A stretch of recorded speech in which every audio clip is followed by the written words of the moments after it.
Well, yes, Stephen, welcome. I appreciate you joining for today. It's going to be an AI focused podcast for today. How you are weaving some of these AI features into the new public platform, where we're kind of having these new kind of AI features like AI moderation, the decision intelligence, as well as even sort of our new MCP server. So maybe you could tell us a little bit about each of those.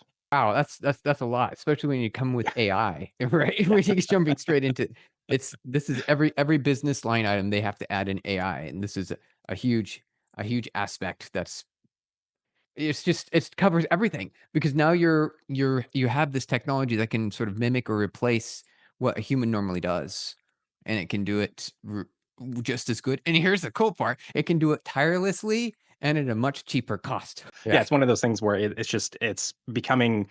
Everyone wants to do AI things, but it makes sense because that's just kind of paving the way for new technology in the future, for sure. Exactly.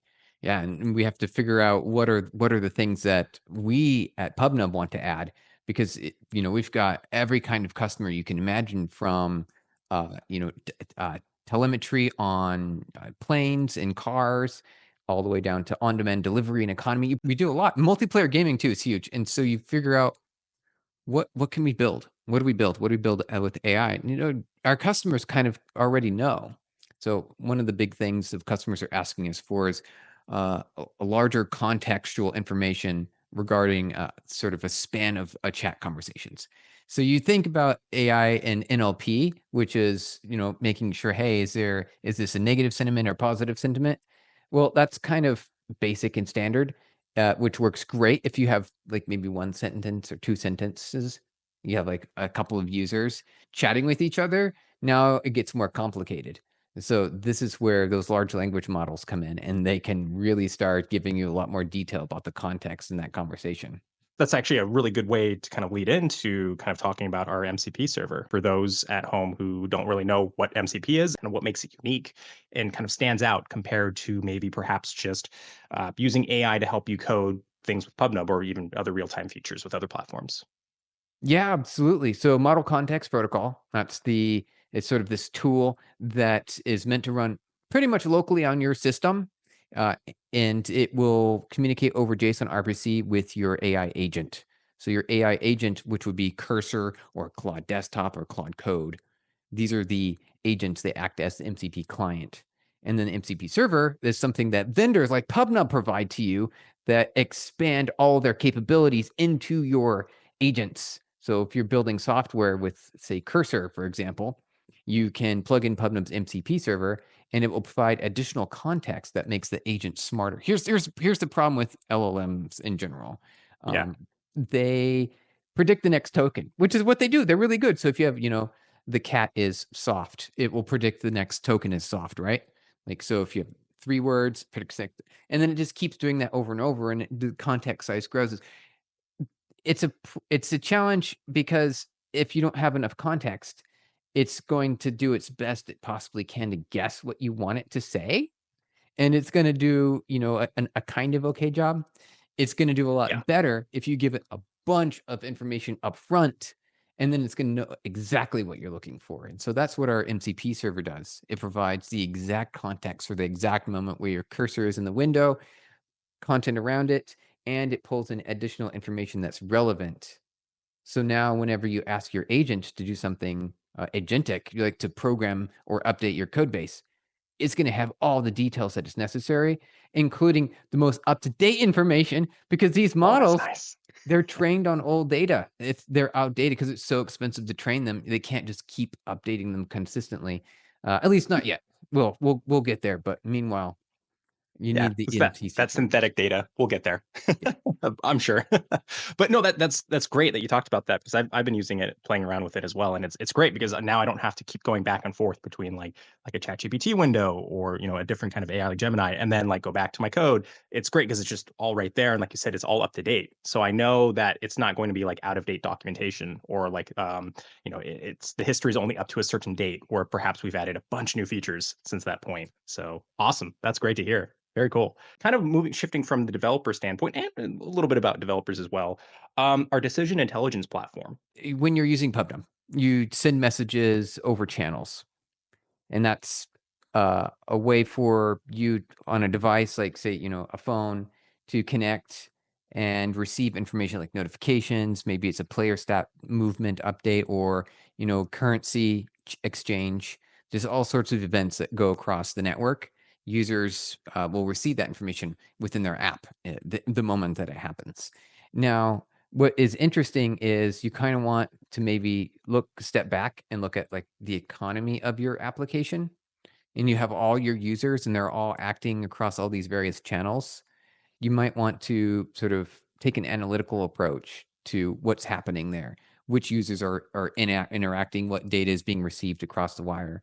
And you can create some pretty interesting use cases that allow you to make changes in real time into your application. So you're talking about Illuminate, right? I think that our decision intelligence. Yeah, yeah, I am. That's right. I kind of led to that with the whole redeployment thing, but yes, yes, definitely Illuminate. Nice. Yeah, that's at the beginning. The way I like to think of it is it's sort of an analytics engine that can take all the data across all of your channels, and you can choose which points to aggregate across that data. So you say, I want any kind of data from all channels or these channels that has this message, and then this particular JSON parameter. Like you could say just this one object here. So you can really drill in, and then you can say you want to add them all together, average them over a period of time, and save, 10 different users spend money on, a particular item. You could then make a decision or an action that gets triggered, and then you can trigger something else to happen. So maybe you trigger a discount, or maybe you're seeing that it's really active and you're like, oh, wait, we need to change that on the economy. We're losing opportunity to make more money. So we should increase the price. And so you can do that in real time, and that's the power of Eliminate. Which is really cool because you don't have to. I know I keep bringing up the whole redeployment thing, but it is really cool where you can just do that in real time. You don't have to like take your system down, make updates, and then upload it again. Or like you're saying during like huge sales event where there's you're seeing that you're not making enough money on a certain thing. You'd be making way more money. You could just update it then and there, and it's good to go. So fantastic. Yeah, it's a really cool system. So I also recommend product teams, monetization teams, live op teams. Go check it out. We always mention how we are really great at moderation features. Perhaps you could talk about some of our new moderation features that we've just recently released in BizOps Workspace. Ooh, yes. Okay. And it's gonna get even better beyond that too, because we are Ooh. this what we're looking at. Well, I guess it depends on when we post this, but which is in like a week or so, we will be releasing some new um AI moderation that goes beyond what anyone else is asking for. Like it's not just word based moderation. So you might have like a list of bad words that you want to sort of filter, or specific Mhm. content that you want to filter. We do that. That's like something that you can do through BizOps Workspace today, and so that works great. And then you might also want to add in a little bit more AI, which we also support, that gives you sort of on a per message basis to say, should we block this message? Is it not appropriate for this group right here? You can do that as well today. But what you can't do, but what you will be able to do pretty soon, is sort of take a bigger picture and look at all of these messages that are going through the system and extract more meaningful information about that conversation. You can say, what is that content? And then you could even have an AI, now that it is aware of the context, jump in and actually communicate and add more into the conversation and bring its own knowledge in. And so we're getting into a neat, nifty little change of the world Yeah. here. It's kind Yeah, of yeah, exciting. definitely. Yeah, oh, it's very exciting. Yeah, no, I've been kind of going through all the new features. I get kind of the first look at them, and it's really cool.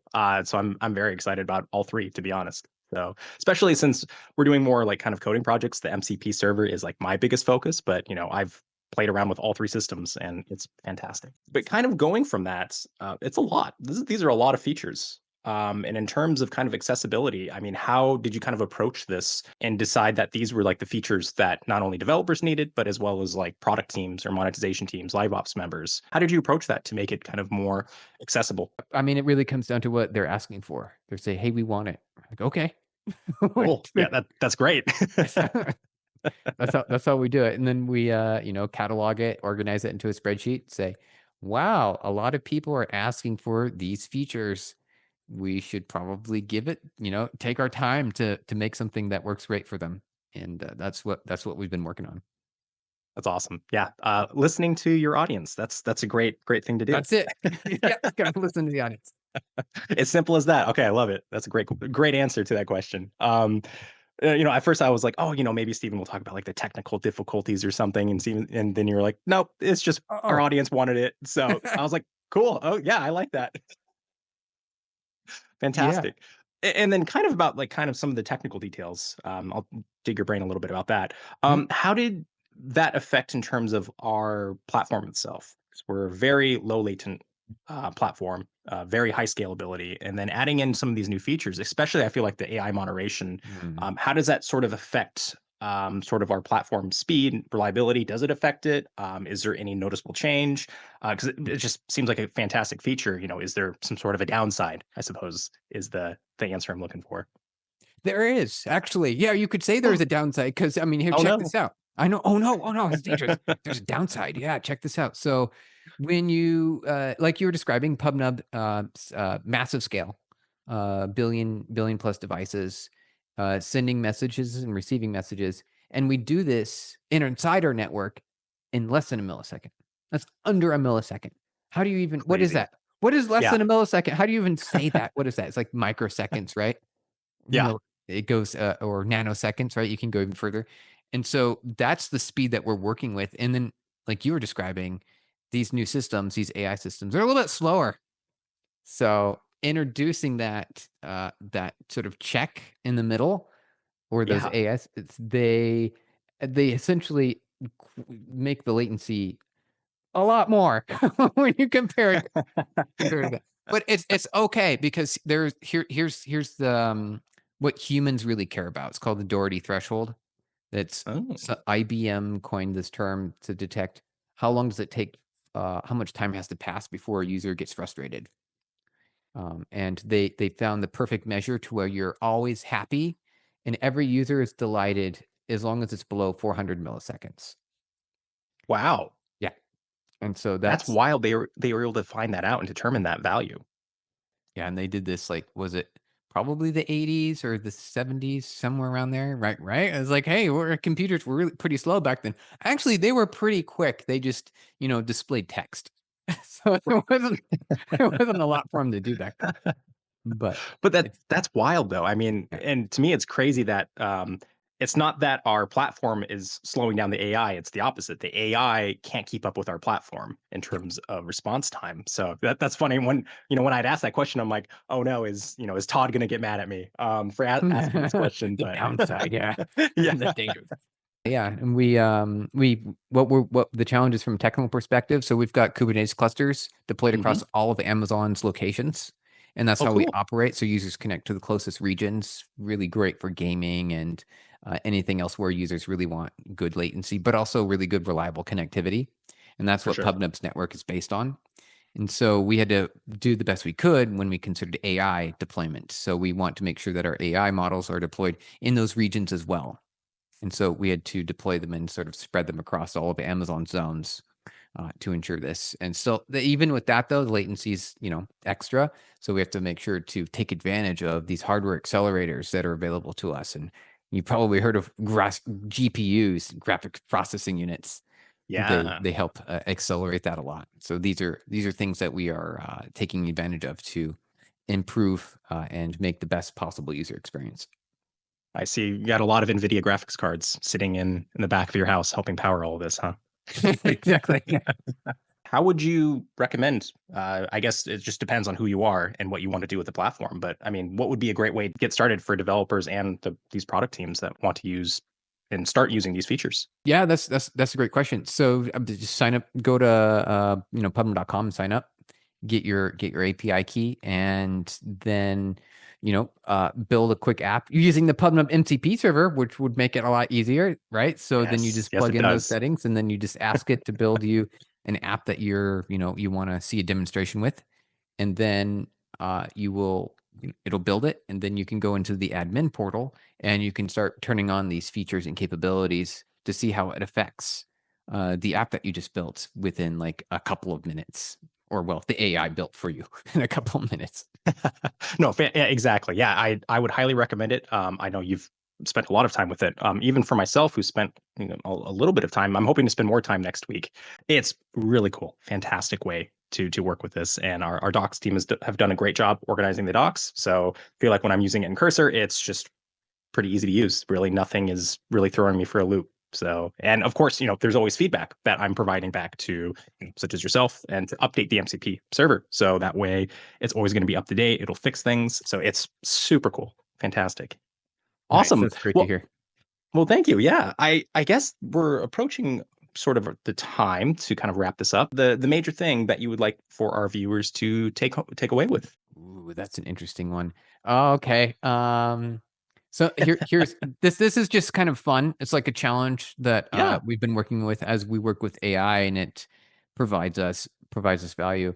It's becoming part of our tool chains now, and we need to figure out how, especially when like how do we test the MCP server, for example? That's Yep. kind of hard because now you're saying, okay, you need to have an AI agent interact with the MCP server and then generate a response based on that. But then you have to evaluate the response to see if it's what you were looking for, because that's the final output. How do you even do that? Yeah. Because there's no test system, and there's no Mocha test that you can do that can help leverage that, because you have to interact with these AIs to output just a bunch of text, and it's not deterministic. It's not. It's going to be just a bunch of random text, and so it's difficult to test that. And so one thing that can test it though is another AI model that can come Oh, in okay. and evaluate to see how well that model performed, especially for that one task that you provided it. And that is something that we've also baked into our MCP toolchain, is an AI that tests the output based on the MCP's assistance. So that was we'll be creating another post about this to show you how we did Oh, that. okay, because I was just about to ask. I'm like, I actually don't know what that is, and I was curious what that is. Maybe can you give our viewers like a quick sneak peek at it, or discuss like a very high level kind of what that is? Because I'm more curious now as a developer myself. So Yeah, yeah. So what we do is actually pretty straightforward. You take the test. So you have your AI agent. You have the PubNub MCP server with its Mhm. tools, and then you prompt the AI agent to perform a task, and then you have the output, and then you take away the MCP server, and then you ask it to do the same thing, and now you have the second output. Now you have two outputs.